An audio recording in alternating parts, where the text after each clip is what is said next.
इतनी देर रात तुम यहाँ क्या कर रहे हो? पल्लवी मैं तुमसे सॉरी। सॉरी पल्लवी। अंदर चलो। आराम से आराम से। क्या हालत बना रखी है तुमने? Miss you Pallavi, I miss you. क्या कह रहे हो तुम ये? सच बोलो, मेरी जिंदगी में तुम्हारी जगह और कोई नहीं ले सकता। इतने सालों बाद अब तुम्हें मेरी याद आई है? तुम ही तो गए थे ना मुझे छोड़कर। गलती हो गई मुझसे, मैं देखो आज वापस भी तो आया हूँ। आज मेरे पास सब कुछ, नताशा, मोना, फिर भी मैं बहुत अकेला हूँ।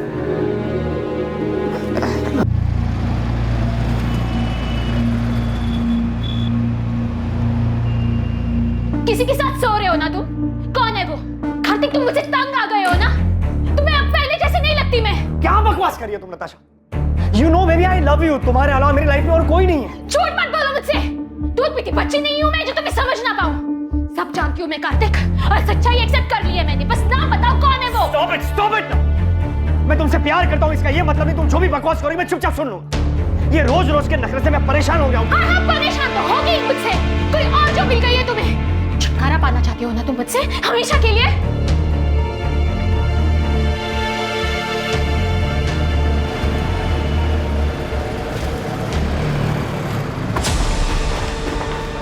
अरे कार्तिक सुन।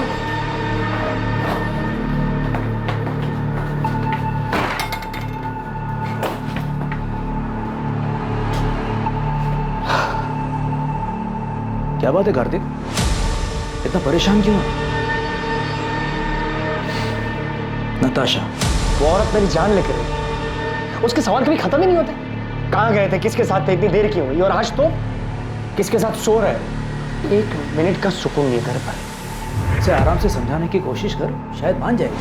अरे वो कुछ सुनने को तैयार हो तब जाके समझाओ ना यार। तंग आ गया हूँ उससे। मैंने डिसाइड कर लिया, इस बात का सॉल्यूशन निकालना ही होगा। बीमारी का इलाज जड़ से हो तो ही अच्छा है। अभी नताशा की बात को छोड़, वो रूम नंबर 7 वाली मिसेस मेहरा, उसका क्या करना है? यार जबरदस्ती ऑपरेशन की बात कर रही है वो।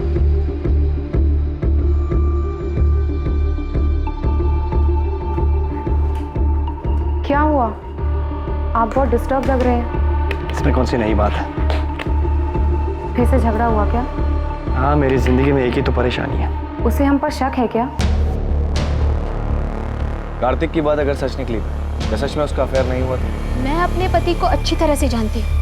मुझसे उब गया है, छुटकारा पाना चाहता है वो मुझसे, पर मैं ऐसा कभी होने नहीं दूंगी। मैं तुम्हारे साथ हूँ नताशा। आगे जो कुछ भी करना है सोच समझ के करना होगा।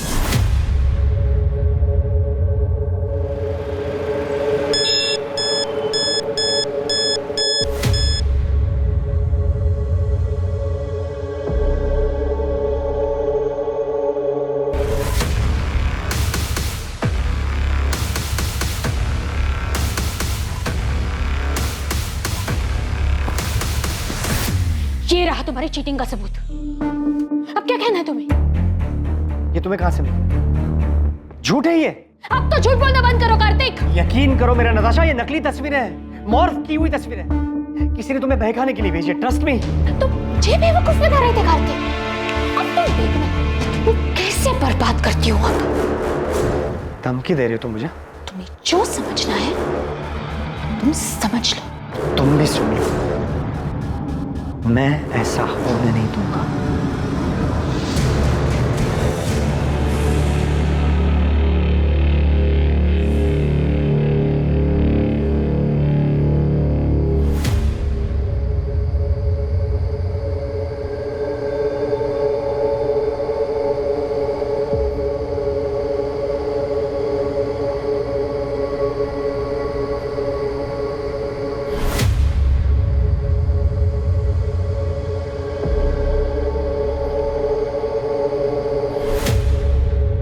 काम हो गया? हाँ हो गया। किसी को पता तो नहीं चलेगा ना? नहीं, किसी को शक भी नहीं हुआ।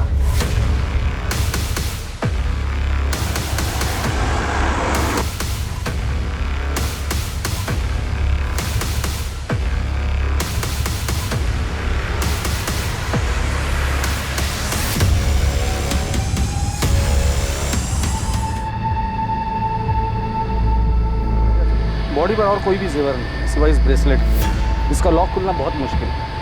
मुझे लगता है कातिल जल्दबाजी में इसे छोड़कर भागा। इस मर्डर का मकसद तो लूटपाट ही दिखाई दे रहा है। ये देखिए सर, शायद उस पत्थर से विक्टिम का चेहरा बिगाड़ा गया हो। उस पर खून का निशान, शायद वो खून विक्टिम का हो। बॉडी को पोस्टमार्टम के लिए भेज दो और मर्डर केस फाइल करो। सर, मैं पास की सोसाइटी में रहता हूँ। मैं बालकनी पे खड़ा था, मैंने देखा कि एक वाइट कलर की वोजन 800 कार जो है झाड़ियों के पास रुके। उसमें से 2 आदमी उतरे और दोनों ने मिलकर एक बंडल को जो है नीचे फेंका। कौन थे वो दोनों? पहले कभी देखा उनको? रात बहुत थी, ऐसे भी ये जगह मेरी बालकनी से बहुत दूर है, मैं देख नहीं पाया। और कुछ देखा था? कार का नंबर या और कुछ? उनकी कार के पीछे राइट साइड के कॉर्नर में कुछ था। डिजाइन तो समझ नहीं आया, लेकिन कुछ रेडियम सा चमक रहा था, स्टिकर या समथिंग। कुछ और याद आ जाए तो हमें बता देना चाहिए। जी सर।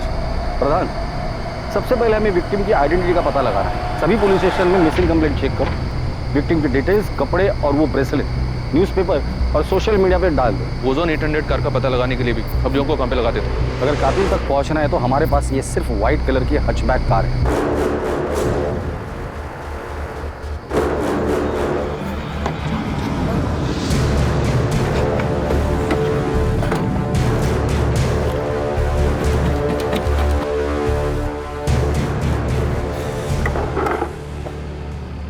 राजीव, किसी को शक तो नहीं होगा ना कि ये गाड़ी मेरी थी? तो टेंशन मत लो। अगर हम शांत रहेंगे ना तो किसी को कुछ नहीं पता चलेगा, समझा? और ये गहने का क्या करना है? तू रख, इस काम का इनाम समझ। बस ध्यान रखना कहीं ना भी बेचने की कोशिश भी मत करना।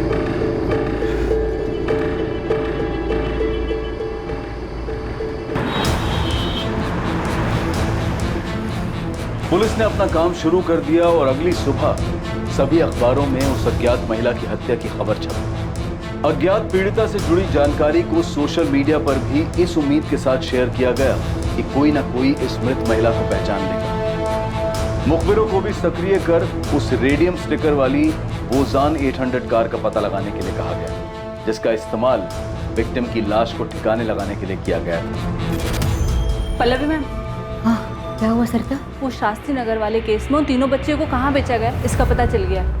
किसी चांद बेगम के कोठे पे हैं वो तीनों, डीबी रोड के रेड लाइट एरिया में। तुम ऐसा करो, अंजलि और पूजा से बात करो, उनसे कोऑर्डिनेट करके उन्हें कहो कि डायरेक्टली स्पॉट पर ही पहुंच जाए। मैं इंस्पेक्टर सिंह से बात करती हूँ। इस बार हमें तुरंत रेड करनी पड़ी। Okay ma'am. विक्टिम की एज 28 और 32 साल के बीच की है। टोटल 4 बार उसे स्टैब किया गया है। मर्डर वेपन जैसे कोई तेज धार वाला हथियार जैसे चाकू। स्टैबिंग के साथ साथ विक्टिम का गला भी दबाया गया है। दम घुटने की वजह से विक्टिम की मौत हुई है। कातिल नहीं चाहता था कि विक्टिम किसी भी हालात में जिंदा बचे। बॉडी पर काफी स्ट्रगल मार्क्स है, जैसे विक्टिम ने काफी हाथ पैर मारे, लेकिन उसे काबू में करने के लिए एक आदमी काफी नहीं होगा। इसलिए ऐसा लग रहा है कि हत्यारे एक से ज्यादा होंगे, but I am not sure. कोई सेक्सुअल असॉल्ट? नहीं, but victim was sexually active. मौत का समय क्या होगा? कल रात 10 और 12 के बीच। अज्ञात महिला की हत्या की खबर जंगल में लगी आग की तरह गुरुग्राम में फैल गई। पुलिस उम्मीद में थी कि उन्हें पीड़िता के बारे में कोई ना कोई जानकारी जरूर मिलेगी जो पीड़िता को एक नाम देने में मददगार साबित होगी। और जल्द ही उनका इंतजार खत्म हुआ और ऐसी एक खबर ने उनके दरवाजे पर दस्तक दी। सर, मुझे पक्का यकीन है कि ये मेरी पड़ोसी नताशा है, नताशा गिल। मैंने कई बार उसे इन कपड़ों में देखा है। कपड़ों के साथ साथ ये जो गोल्डन ब्रेसलेट आप देख रहे हैं, ऐसा सेम ब्रेसलेट नताशा के पास था। आप श्योर हैं कि ये नताशा का ही? हाँ सर, मैं पूरी तरीके से श्योर हूँ, क्योंकि उसी का ब्रेसलेट देखकर मैंने खुद के लिए सेम ब्रेसलेट बनवाया। ये देखिए। Wow Natasha, such a beautiful bracelet. Thank you. मैंने ना स्पेशली डिजाइन चूज करके बनवाया था। क्या मैं सेम डिजाइन का ब्रेसलेट खुद के लिए बनवा लूं? Sure, why not? आपने बताया कि नताशा आपके पड़ोस में रहती है? हाँ सर, इनफैक्ट यहाँ आने से पहले मैंने नताशा के घर जाकर चेक भी किया था।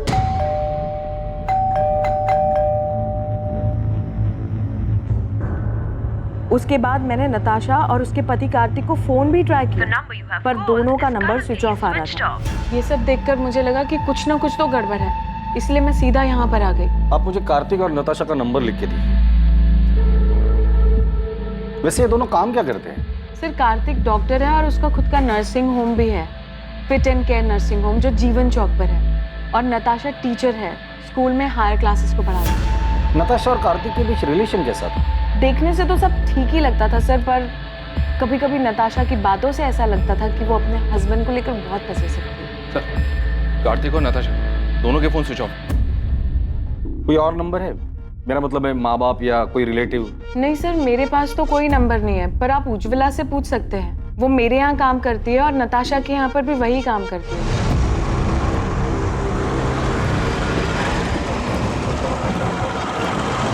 हाँ साहब, मैं ही नताशा दीदी और कार्तिक साहब के घर काम करने जाती हूँ। आज सुबह भी गई थी, उनका घर बंद था, लेकिन अक्सर ऐसा होता है कि वो लोग काम के लिए जल्दी निकल जाया करते थे, इसलिए साहब मुझे कुछ भी अजीब नहीं लगा। नताशा और कार्तिक के घर वालों के बारे में कुछ जानती हो? किसी का नंबर या पता है तुम्हारे पास? पता तो नहीं मालूम, लेकिन नताशा दीदी के माँ बाप गुरुग्राम में ही कहीं रहते हैं। उनकी माँ का नंबर है मेरे पास। इन दोनों का आपस में रिश्ता कैसे था? पहले तो बहुत अच्छा रिश्ता था, लेकिन पिछले 3 महीने से उन दोनों के बीच में काफी झगड़े हो रहे थे। 10 अगस्त को उनके यहाँ काम करने गई थी? जी। क्या तब लड़ाई झगड़ा कुछ हुआ था? हाँ साहब, उस दिन भी उन दोनों के बीच में काफी झगड़ा हुआ था। ये तुम्हें कहाँ से मिले? झूठ है ये। अब तो झूठ बोलना बंद करो कार्तिक। तुम देखना मैं तुम्हें कैसे बर्बाद करती हूँ अब। नताशा ने? क्यों? वो अफेयर वाले शक को लेकर? हो सकता है साहब। ठीक है उज्ज्वला, तुम जा सकते, जरूरत पड़ेगी तो दोबारा बुला लो। जी साहब। साहब वो जो लाश है सच में नताशा दीदी की है? देखो, जब तक नताशा के परिवार वाले आके लाश को पहचान नहीं लेते हम कुछ नहीं कह सकते।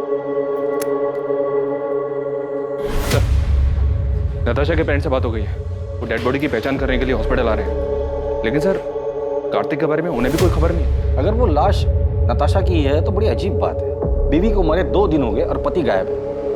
तो कार्तिक भाग गया है या फिर उसके साथ भी कुछ हुआ है? ईशा, तुम्हारा असाइनमेंट कंप्लीट हुआ? कल तुम्हारी लास्ट डेट है ना? नहीं माँ। क्यों? और तुम कॉलेज भी नहीं गई आज? मेरा मन नहीं हो रहा था। अच्छा माँ, वो पापा से बात हुई? नहीं, और मुझे उनसे कोई बात करनी भी नहीं। अच्छा ठीक है, बैठो, खाना खाओ। वो तुम्हारे पापा हैं, तुम उनसे बात नहीं करोगी तो सब क्या कहेंगे? जिसे जो बोलना है बोलने दो माँ, मुझे कोई फर्क नहीं पड़ता। जो कुछ भी हुआ है उसे अब पीछे छोड़कर आगे तो बढ़ना पड़ेगा ना। ईशा, मैं तुमसे बात कर रही हूँ, फोन साइड में रखो। माँ, आपने ये मैसेज देखा क्या? ये आपकी बेटी नताशा की? नताशा के बाई एड़ी में एक काला निशान है, बचपन से।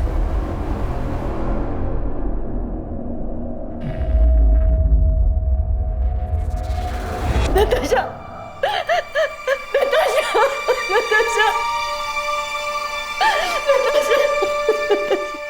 सर 4 साल पहले नताशा को मलेरिया हुआ था, तब हमने कार्तिक के नर्सिंग होम में ही उसी की एडमिशन की थी।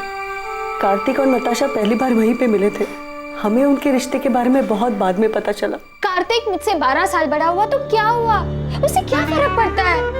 हम एक दूसरे से बहुत प्यार करते हैं, ये काफी नहीं है? नताशा, तुम अभी समझ नहीं रही हो। 12 साल बहुत होते हैं, और फिर कार्तिक की एक बार पहले शादी हो चुकी है। तुम्हें उससे बेहतर लड़का मिल जाएगा। मुझे बेहतर लड़का नहीं चाहिए पापा, मुझे बस कार्तिक चाहिए। मैं कार्तिक से प्यार करती हूँ। आशा, तुम हर वक्त अपनी मनमानी नहीं कर सकती।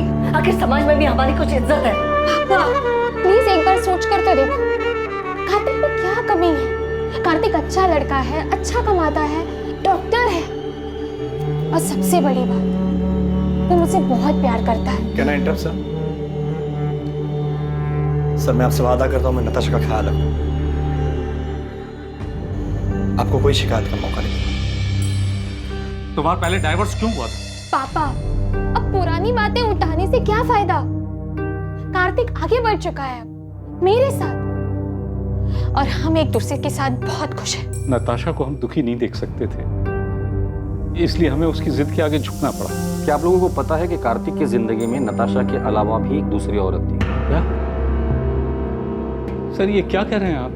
जी हाँ, और पिछले कई महीनों से इसी बात को लेकर कार्तिक और नताशा के बीच झगड़ा हो रहा है। सर मेरी नताशा से हर दूसरे दिन बात हुआ करती थी, उसने तो कभी ऐसा कुछ नहीं कहा। सर, नताशा और कार्तिक दोनों के कॉल रिकॉर्ड्स कल सुबह तक आ जाएंगे। प्रधान, जल्द से जल्द हमें कार्तिक तक पहुंचना होगा। पहले उसकी बीवी नताशा की डेड बॉडी हमें मिलती है, फिर पता चलता है कि उसके लाइफ में नताशा के अलावा दूसरी औरत भी, और इन सब के बीच ये कार्तिक कहाँ गायब हो गया पता नहीं। हो सकता है सर कार्तिक के कॉल रिकॉर्ड से हमें उस दूसरी औरत का पता चल जाए।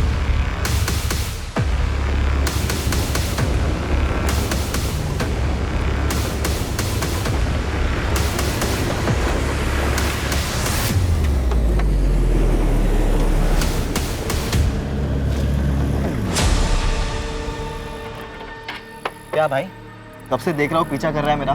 कौन है तू? अरे मेरा एक दोस्त है सतीश, मुझे लगा उसकी गाड़ी है। अबे कौन है सतीश? मैं किसी सतीश को नहीं जानता। पिछले 10 साल से ये गाड़ी मेरे पास है। ऐसे कैसे हो गया? नंबर तो वही है। अबे ये गाड़ी मेरी है। टाइम बर्बाद कर रहा है मेरा। चल निकल। फिर मुझसे ही गलती हुई होगी, नंबर गलत याद होगा। सॉरी। हाँ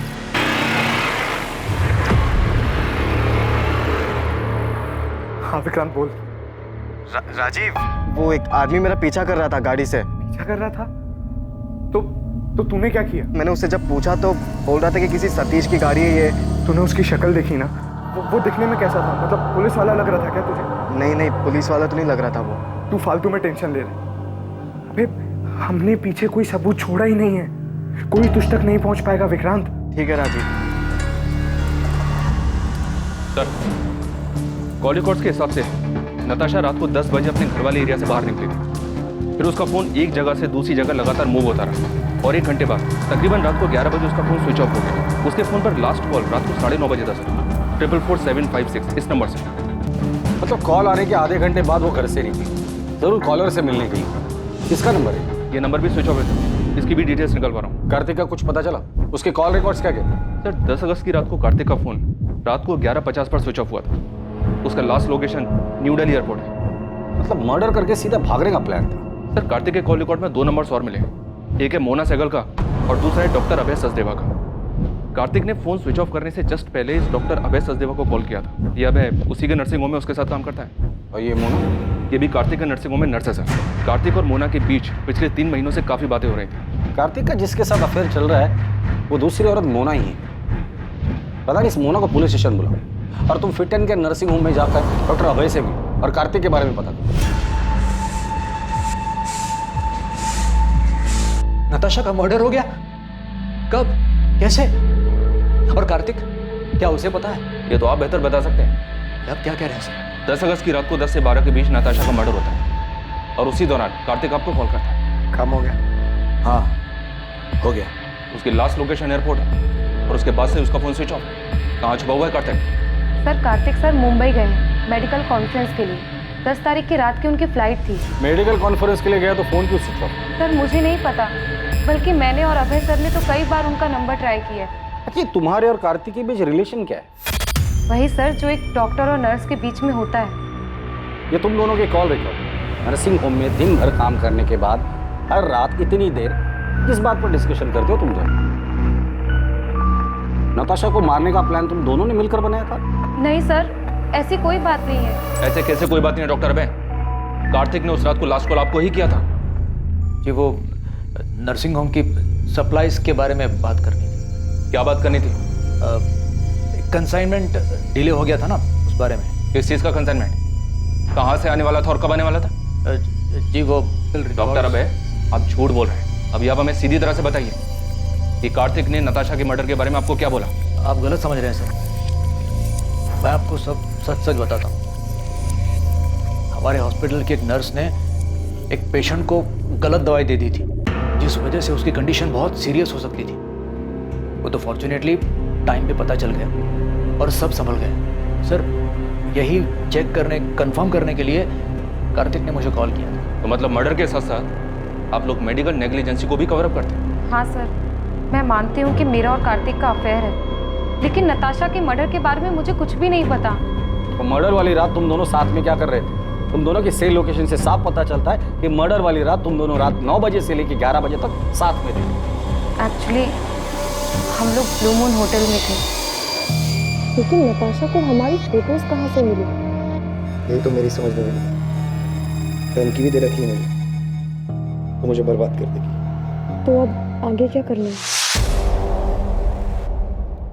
इससे पहले कि नताशा नाम का सरदर्द नासुर बने, मुझे इसका जड़ से इलाज करना होगा। तो नताशा से छुटकारा पाने के लिए कार्तिक ने नताशा को रास्ते से ही हटा दिया? सर उस रात मैं और कार्तिक साथ में ड्रिंक कर रहे थे। नताशा ने जीना मुश्किल कर दिया। हर रोज नए ड्रामे करती है। आज तो पता नहीं कहाँ से उसे मेरे और मोना के फोटोज हाथ लगे, लेकिन उसके पास फोटोग्राफ्स आए कहाँ से? पता नहीं यार कहाँ से मिले। लेकिन अब इस बात का परमानेंट सॉल्यूशन करना है। मतलब कार्तिक ने नताशा को मारने की बात की थी? सर मुझे नहीं पता कि कार्तिक ने ऐसा क्यों कहा, उसके कहने का क्या मतलब था, लेकिन मैं कार्तिक को अच्छे से जानती हूँ, वो ऐसा बिल्कुल भी नहीं कर सकता। सर हमने हमारे रिलेशन को सीक्रेट रखा था। अगर किसी को ये बात पता थी तो वो बस डॉक्टर अभय है। तो क्या वो पिक्चर्स डॉक्टर अभय ने नताशा को भेजी? नहीं सर, भला मैं क्यों नताशा को कार्तिक और मोना के पिक्चर्स दूंगा? वो पहले इतना परेशान था। रही बात नताशा के मर्डर की, तो सर मुझे नहीं लगता कार्तिक ऐसा कुछ करे। कार्तिक मुंबई में जिस मेडिकल कॉन्फ्रेंस के लिए गया है, वहाँ किसी को बोल के उससे बात कर सकते हैं आप? सर कार्तिक का पता चल गया है, वो अभी मुंबई में ही है, बात हो गई है उससे। वो यहाँ गुरुग्राम के लिए निकल रहा है। कार्तिक को तो पता ही नहीं है कि उसकी वाइफ नताशा का मर्डर हो चुका है। जब उसको बताया काफी चौंक गया था। कितनी बार बताऊं सर, मैंने फोन स्विच ऑफ नहीं किया था। मोना से मिलने के बाद मैं कैब लेकर एयरपोर्ट के लिए निकला था और गलती से फोन कैब में छोड़ गया। नताशा से पहले भी तुम्हारी एक शादी हुई थी, वो बीवी कहाँ है? उसकी डेथ हो चुकी है। उसी के बाद मैंने नताशा के साथ शादी की। नताशा के माँ बाप को झूठ क्यों बोला था कि तुम्हारा डिवोर्स हुआ है? मैंने झूठ नहीं बोला, नताशा ने बोला था। वो क्यों झूठ बोले? मैं कैसे बता सकता हूँ? 10 अगस्त की रात जब तुम तुम्हारे दोस्त अभय के साथ ड्रिंक कर रहे थे, तब तुमने कहा था कि नताशा का परमानेंट सॉल्यूशन ढूंढना है। अब इस बात का परमानेंट सॉल्यूशन ढूंढना होगा। और यही बात तुमने मोना से भी कही थी मर्डर वाली रात। इससे पहले कि नताशा नाम का सरदर्द नासुर बने, मुझे इसका जड़ से इलाज करना। मेरे कहने का मतलब ये नहीं था सर, मैं डिवोर्स की बात कर रहा था। मैं नताशा से मिलकर आउट ऑफ कोर्ट सेटलमेंट करने की बात कर रहा था। तो इस मर्डर में तुम्हारा कोई हाथ नहीं? मैं नताशा का मर्डर क्यों करूंगा सर? और कोई है जो नताशा को मारना चाहता हो? मुझे इस बारे में नहीं पता सर, लेकिन सर हमारी शादी से पहले नताशा का एक दोस्त हुआ करता था, अमृत। वो उसे बहुत पसंद भी करता था। इनफैक्ट हमारी शादी के बाद उसने नताशा के साथ बात करना भी बंद कर दिया था। हाँ सर, मैंने उससे बात करनी बंद कर दी क्योंकि मैं नताशा को पसंद करता था, लेकिन नताशा कार्तिक से प्यार करती थी। उस वक्त मैं ये देख नहीं पाया और मैंने उससे बात करनी बंद कर दी। और फिर 3 साल बाद तुम दोनों में बातें शुरू हुई। तुम्हें लगा इस बार तुम्हारा चांस लगेगा, क्योंकि नताशा कार्तिक से नाराज थी। उन्हें बात करने की कोशिश की, लेकिन नताशा ने मना कर दिया और इसलिए गुस्से में आकर तुमने नताशा को मार डाला। सर मैंने किसी को नहीं मारा और ना ही मैं नताशा से प्यार करता था। 3 महीने पहले इत्तेफाकन वो मुझे एक सोशल नेटवर्क की साइट पे मिली। हमारी बातचीत हुई और नंबर एक्सचेंज किया। चल मान लेते कि तू जो कुछ भी बोल रहा है वो सच बोल रहा है। नताशा तुम्हारी अच्छी दोस्त थी, काफी बातें शेयर हुई होगी। तुम्हें क्या लगता है नताशा को किसने मारा होगा? सर वो सब मुझे नहीं पता, लेकिन मैं इतना बता सकता हूँ कि नताशा ने तय कर लिया था कि वो कार्तिक के ऊपर चीटिंग का केस करे। उसे बर्बाद करना चाहती थी। हो सकता है कार्तिक उसे अपने रास्ते से हटाना चाहता है।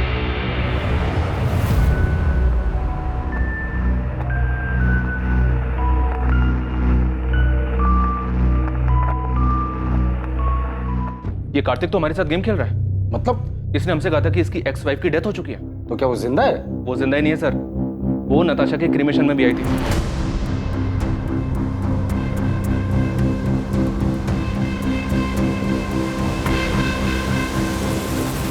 पल्लवी गिल, कार्तिक की एक्स वाइफ।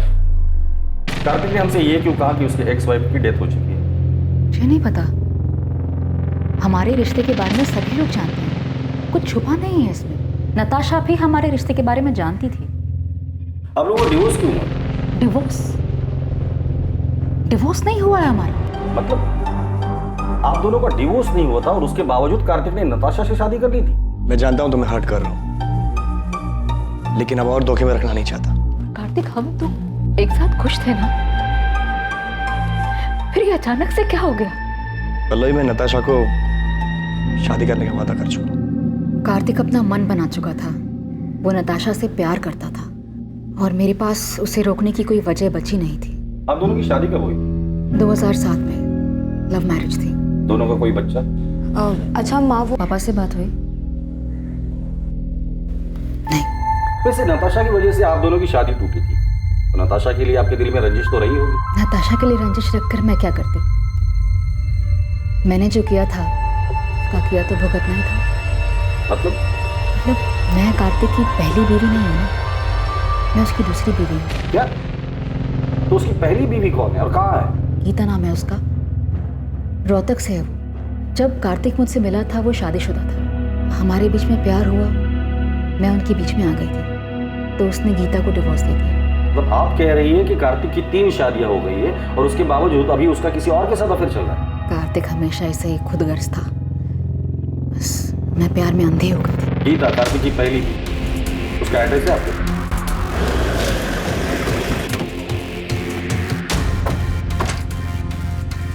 जगदीश अग्रवाल। हाँ सर मैं ही हूँ, लेकिन आप क्यों पूछ रहे हैं? 44756 ये तेरा नंबर है ना? हाँ सर, मैंने फ्री इंटरनेट के लिए लिया था। उसके फोन पर लास्ट कॉल रात को 9:30 बजे था सर। 44756 इस नंबर से। ये नंबर भी स्विच ऑफ है सर, इसकी भी डिटेल्स निकल पा रहा हूँ। अभी सच सच बोल, नताशा गिल को क्यों मारा? नताशा? सर ये कौन है और मैं किसी को क्यों मारूंगा? तू एडीआई कॉलेज में पढ़ता है ना? नहीं सर, मैं तो एसआरवी कॉलेज में पढ़ता हूँ। सर मुझे नहीं पता आप किस मर्डर की बात कर रहे हो, मैं किसी नताशा को नहीं जानता। और इंटरनेट यूज़ करने के बाद मैंने वो सिम कार्ड फेंक दिया था सर। और तेरी इस लापरवाही की वजह से किसी ने उस सिम कार्ड का इस्तेमाल करके बहुत सफाई के साथ मर्डर कर दिया। सच सच बता, नताशा के मर्डर में कहीं तेरा हाथ तो नहीं?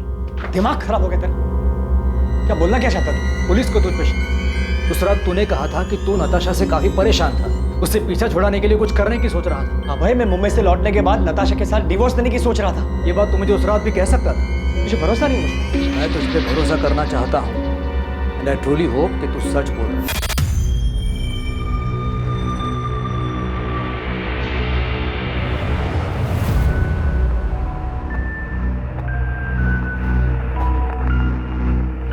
कार्तिक, पुलिस को अब भी तुम पर शक है क्या? उनका शक इतनी जल्दी खत्म नहीं होगा। तो अब आगे क्या करना है? You don't worry, मैंने कुछ सोच कर रखा।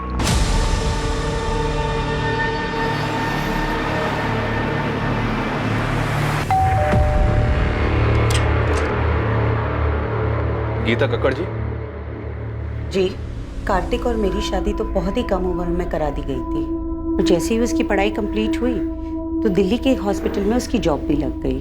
पहले तो हफ्ता 2 हफ्ते में अक्सर वो घर चला आया करता था, लेकिन फिर धीरे धीरे हफ्ते महीने में बदल गए। आपका और कार्तिक का डिवोर्स कब हुआ? 2007, जब कार्तिक दिल्ली में था तब उसकी मुलाकात पल्लवी से हुई। मुझे तो उनके रिश्ते की कोई भनक भी नहीं थी, लेकिन फिर अचानक कार्तिक ने सामने से आके मुझे सब कुछ बता दिया। इसलिए जब उसने मुझसे डिवोर्स मांगा तो मैंने मना नहीं किया। कार्तिक का काम अच्छा चल रहा था, तो मुझे लगा कि वो हमारी बेटी को एक अच्छी जिंदगी दे पाएगा, इसलिए मैंने हमारी बेटी की कस्टडी उसे सौंप दी। आपकी और कार्तिक की एक बेटी भी है? जी हाँ, ईशा गिल। और वो अपने पापा कार्तिक और पल्लवी के साथ ही तो रहती है। लेकिन कार्तिक और पल्लवी दोनों ने हमें ईशा के बारे में तो कुछ नहीं बताया। पल्लवी से मेरी शादी हुई तब ईशा 7 साल की थी। शुरुआत से ही मैंने ईशा को अपनी बेटी माना था। मैंने और कार्तिक ने दोनों ने मिलकर इसे बड़ा किया है। लेकिन फिर पापा की जिंदगी में नताशा आई और सब कुछ बिखर गया। मैं ईशा को अपने साथ रखना चाहता था, उसे कभी छोड़ना नहीं चाहता था। लेकिन मैं माँ को छोड़कर कहीं नहीं जाना चाहती थी, खासकर उस नताशा के साथ रहने के लिए, जिसकी वजह से मेरी माँ को इतनी ठेस पहुंची। मैंने वो घर छोड़ा था, लेकिन ईशा को कभी नहीं छोड़ा। वो मेरी इकलौती औलाद है। मेरे लिए मेरी फैमिली सिर्फ मेरी माँ है सर, और कोई भी नहीं। और अगर पापा को मेरी इतनी चिंता होती तो वो मुझे छोड़कर कभी नहीं जाते। कार्तिक, पल्लवी और ईशा तीनों से बात करके सिर्फ फैमिली ड्रामा सामने आ रहा है। अभी तक हमारे पास किसी के खिलाफ कोई सबूत भी नहीं है और ना ही कोई वजह। सर, कार्तिक के कॉल रिकॉर्ड्स के हिसाब से भी उसकी और नताशा की लोकेशंस अलग अलग है। मैंने पल्लवी और ईशा के कॉल रिकॉर्ड्स भी स्टडी की। इंसिडेंट के वक्त ये दोनों घर पर ही थे। इनके अलावा डॉक्टर अभय, नताशा का फ्रेंड अमृत और नर्स मोना, इनके खिलाफ भी कुछ नहीं मिला। तो प्रधान, नताशा को मारा किसने? किसने की होगी इतनी जबरदस्त प्लानिंग जो हमारे हाथ ही नहीं लग रहे? अब अंदर आऊं क्या? आजा बहादुर, कुछ अच्छी खबर है तो बता। साहब, हमने गुरुग्राम में आपकी सफेद कार को पूरी तरह छान मारा, लेकिन किसी भी कार पे वो स्टिकर नहीं दिखा सर। यहाँ तक कि एनसीआर इलाके में भी ढूंढा, लेकिन वो स्टिकर वाली कार नहीं दिखी सर। और नताशा के गहनों के बारे में कुछ पता चला? अभी मार्केट में आए नहीं है। और सर, वो सुपारी वाले एंगल से भी कुछ मिला नहीं। तुमने कहा था कि गुरुग्राम में 3 ओजोन 800 सफेद कार्स हैं। आईसी पर भी स्टिकर नहीं है, पता है मुझे। तुम कार और उसका नाम और एड्रेस है तुम्हारे पास? हाँ साहब, वो तो मैंने पहले ही पता कर लिया। मुझे लगता है कातिल ने वो रेडियम स्टिकर निकाल दिया होगा। ब्रदर, इन तीनों को हिस्से निकालो और उठाकर लेकर आओ। मुझे लगता है इन तीनों में से कोई एक तो हमारे काम का आदमी है।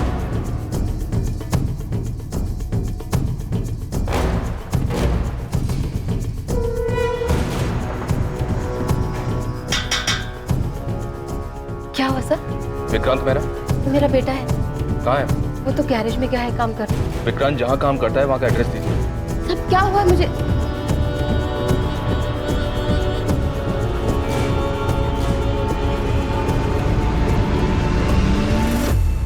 विक्रांत गैरेज में नहीं है, और कहाँ जा सकता है? मुझे नहीं पता साहब। सर ये देखिए सर, ये विक्रांत के कमरे से मिला है। जूतों के डब्बों में छुपा कर रखा गया था। और सर विक्टिम के पति ने जो हमें फोटोज दी थी उससे ये मैच करता है सर। ये इतने महंगे गहने, ये किसके है साहब? उस औरत के जिसका खून आपके बेटे ने किया। खून?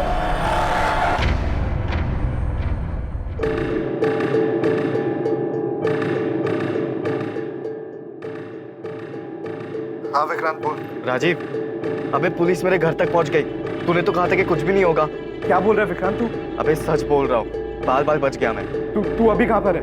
एमडी नगर के वो पीछे वाली रोड पे गाड़ी में बैठा हूँ। राजीव, मुझे लगता है कि हमें पुलिस को सब सच सच बता ही देना चाहिए। तू 2-4 दिन के लिए गुरुग्राम से बाहर चले जा, है ना? तब तक मैं कोई प्लान बना लूंगा। मैं तुझे 2 दिन का वक्त दे रहा हूँ। अगर तूने मुझे इस झमेले से नहीं निकाला ना, तो मैं खुद ही पुलिस को जाकर सब सच सच बता दूंगा। सर, विक्रांत के फोन की लोकेशन डेड बॉडी मिलने वाली जगह से मैच हो रही है। टाइम भी उसी दौरान का है। विक्रांत के कॉल रिकॉर्ड से कुछ मिला? विक्रांत जिस नंबर पे रेगुलर टच में था, उन सारे नंबर्स की डिटेल्स निकलवा रहा हूँ सर। और वो मनोहर जिसने डेड बॉडी को गाड़ी से उतारते हुए देखा था, उसने बताया था 2 आदमी थे। एक तो ये विक्रांत ही है, दूसरे आदमी का पता लगाना बाकी। विक्रांत का कुछ पता चला? विक्रांत के घर पे कांस्टेबल्स लगा दिए सर। विक्रांत और उसकी माँ का फोन ट्रैक कर रहे हैं। साहब, वो विक्रांत का पता चल गया साहब। मुझे क्या लगा था गाड़ी धोने से सबूत धुल जाएंगे। मेरी सफेद ओजोन 800 हमने फॉरेंसिक में भेज दी है, जिसमें नताशा के खून के ट्रेस मिल ही जाएंगे। इसलिए कोई भी कहानी सुनाने के बारे में सोचना भी मत। सीधे सीधे बता दो नताशा को क्यों मारा। सर मैंने उसको नहीं मारा, मैं तो उसका नाम तक नहीं जानता था। सर वो मेरा बचपन का दोस्त राजीव 9 तारीख को मुझसे मेरी गाड़ी लेकर गया था, और फिर 10 तारीख की रात को उसने मुझे कॉल किया किसी पीसीओ से और मोहल्ले के बाहर बुलाया मिलने के लिए। सर मैं फंस गया था, इसलिए मुझे उसके साथ जाना पड़ा क्योंकि मेरी गाड़ी उसके साथ थी। मैं उस औरत को नहीं जानता था सर, सच बता। क्या हो गया राजीव? तेरा फोन क्या, तूने मुझे लैंडलाइन से क्यों कॉल किया था? तू अंदर आ, मैं सब बताता हूँ।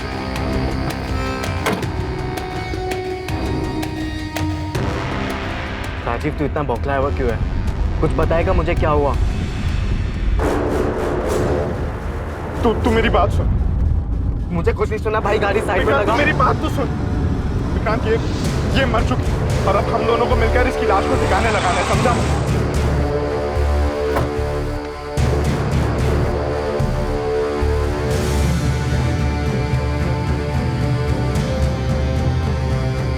जल्दी कर।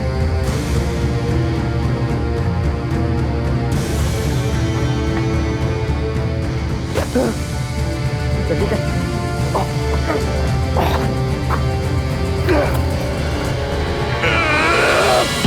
सर मैं प्यार के जुनून में अंधा हो गया था सर। उसे पाने के लिए जो बन पड़ा मैंने किया सर। किसके प्यार का जुनून? नताशा के? नहीं सर, ईशा के। ईशा के लिए तूने नताशा को मार दिया? हाँ सर। तो ईशा ने तुम्हें कहा था नताशा को मारने के लिए? नहीं सर, उसकी माँ पल्लवी ने कहा था सर।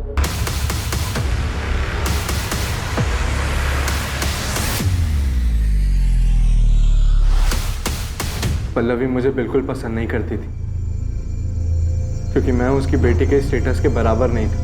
मैं और राजीव पिछले 6 महीने से डेट कर रहे थे, पर माँ हमारे रिश्ते से खुश नहीं थी। तकरीबन 1-1.5 महीने पहले मैंने राजीव को घर बुलाया था लंच पर, ताकि माँ उसे और जान सके। जब मैंने राजीव को घर पे देखा तो मुझे लगा कि इस मर्डर को अंजाम देने में मैं उसका इस्तेमाल कर सकती हूँ, इसलिए मैंने उसके सामने एक शर्त रखी। तुम अगर ईशा के साथ रहना चाहते हो मेरा एक काम करना पड़ेगा। मैं आपकी बेटी से प्यार करता हूँ और ईशा के साथ के लिए मैं कुछ भी करने के लिए तैयार हूँ। किसी की जान ले सकते हो? माँ, इस सब में आप राजीव को क्यों खींच रही हो? तुम्हारे साथ रहना चाहता है ना, तुम्हारा साथ नहीं दे सकता। राजीव नताशा को मारने के लिए तैयार था। रीशा नहीं चाहती थी कि वो किसी पछड़े में पड़े। मैं उसका इस्तेमाल नहीं कर सकती। हाँ, अगर वो तुमसे प्यार करता है तो तुम्हारे लिए इतना तो कर ही सकता है। लेकिन माँ, आप ऐसे कैसे किसी और की लाइफ डेंजर में डाल सकती हो? उसका तो इन सब से कोई लेना देना भी नहीं है। थोड़ा अकल से काम लो ईशा। कल को अगर नताशा के मर्डर की बात पुलिस तक पहुंच भी जाती है तो राजीव पर हम सारा ब्लेम डाल सकते हैं। माँ, अगर ये सब बात आप ना ही करो तो बेहतर होगा। राजीव पर प्यार का भूत सवार था। वो किसी भी तरह हमारे रिश्ते पर माँ की हामी चाहता था, इसलिए उसने मेरे लिए अपने सर पर इतना बड़ा खतरा उठा लिया। वो तो उसे करना ही था। बेवकूफ है वो। नताशा को कैसे मारा और क्यों? नताशा को मारने के लिए उसे उसके घर से बाहर निकालना जरूरी था, और मेरे कुछ भी कहने से वो घर से बाहर निकलने वाली थी नहीं। उसे कुछ मजबूत चारा देने की जरूरत थी। और फिर मैंने उसे वो चारा दिया। ईशा की माँ कार्तिक और मोना के बारे में सब जानती थी। उसे सब पता था उनके अफेयर के बारे में, और यही बात मैंने एक अज्ञात कॉलर बनकर नताशा के कान में भरी। मैं उसे एक ऐसे नंबर से कॉल और मैसेज करता था जो मेरा नहीं था, मुझे कहीं पड़ा मिला था। और आगे का प्लान ये था कि धीरे धीरे मैं नताशा का विश्वास जीत लूँगा। और इन सब के लिए मुझे कार्तिक और मोना की एक पिक्चर चाहिए थी।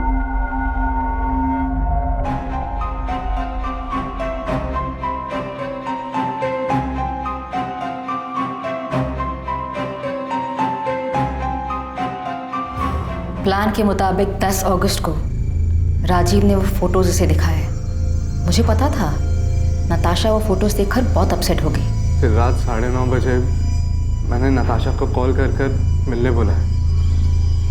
मैंने कहा कि मुझे पता है कार्तिक कहाँ है और किसके साथ है, और 1 लाख रुपए के बदले में मैं उसे वहाँ ले जा सकता हूँ। और नताशा कार्तिक को रंगे हाथों पकड़ना चाहती थी। वो तुरंत राजी हो गई। फिर थोड़ी देर बाद ही मैंने नताशा को मार्केट रोड के चौराहे से पिक किया।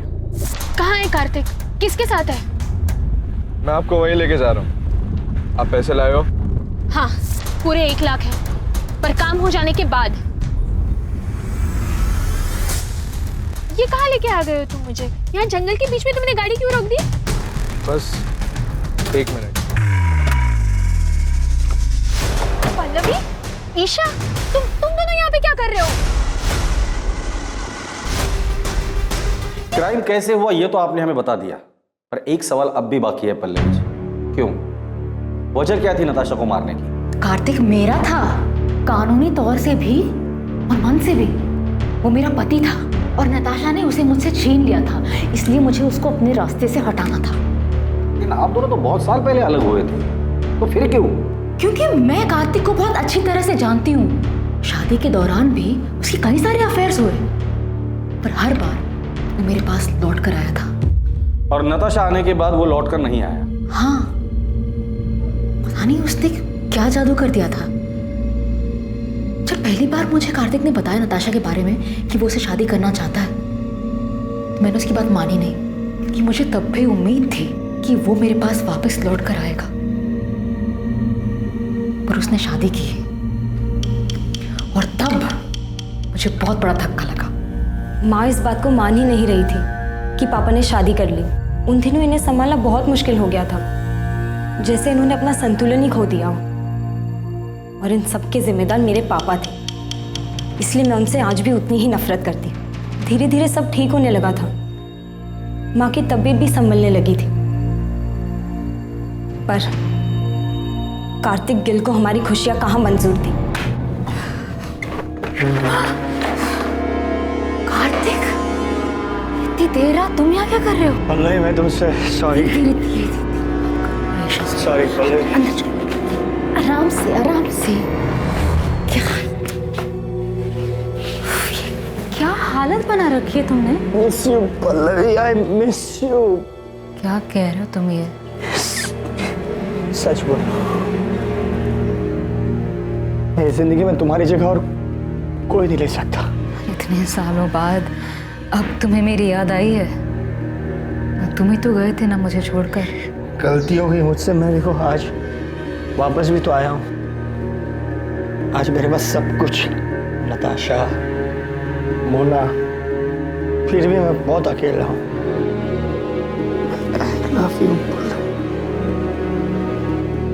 I love you.